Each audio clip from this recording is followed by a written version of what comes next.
प्रभु यीशु मसीह के मधुर और मीठे नाम में आज दिनांक 10 जून दिन मंगलवार को आप सब श्रोताओं का हम हार्दिक स्वागत करते हैं। आज के दिन के लिए जो वचन है वो लिया गया है इफिसियों की पत्री उसका 5 अध्याय उसका 2 पद।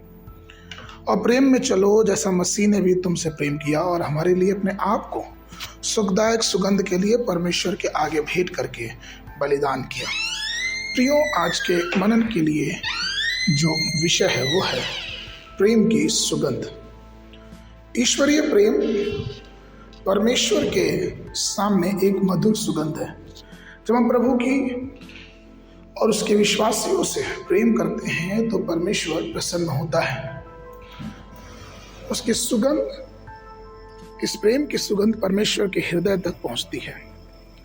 जब फिलिप्पी की कलीसिया ने विश्वास में प्रेरित पौलुस को कुछ भेंट भेजा, फिलिप्पी उसके 4 अध्याय के 18 पद में, मेरे पास सब कुछ है वरन बहुत इससे भी है। जो वस्तुएं तुमने इफ्रुदुस के हाथ से भेजी थी उन्हें पाकर मैं तृप्त हो गया।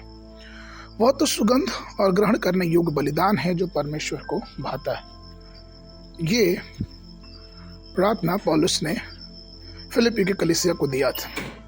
इसलिए प्रियो, परमेश्वर के लिए हर एक बलिदान या फिर दान उसके सन्मुख एक प्रेम की सुगंध है।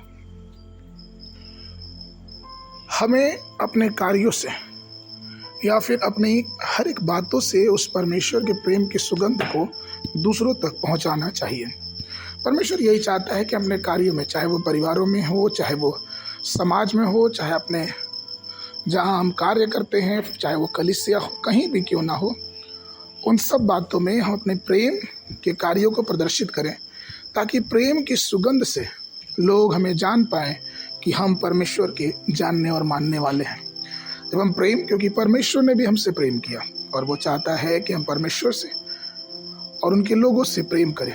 जब हम प्रेम के साथ उस सुगंध को जो परमेश्वर तक पहुंचती है उसे पहुंचाते हैं तो परमेश्वर का प्रेम दूसरों तक पहुंचता है और परमेश्वर की बड़ाई करते हैं। इसलिए प्रियो, आइए अपने जीवन में हर एक बातों में परमेश्वर और परमेश्वर की बनाई सृष्टि से प्रेम करें, जिससे परमेश्वर को यह सुगंधित भेंट ग्रहण हो और परमेश्वर हमें अपने अनुग्रह और अपनी आशीषों से भरे। आगे के मनन के लिए 2 कुरिन्थियों 9 अध्याय 7 पद। हर एक जन जैसा मन में ठाने वैसा ही दान करे, न कुड़कुड़ के और न दबाव से, क्योंकि परमेश्वर हर्ष से देने वाले से प्रेम रखता है।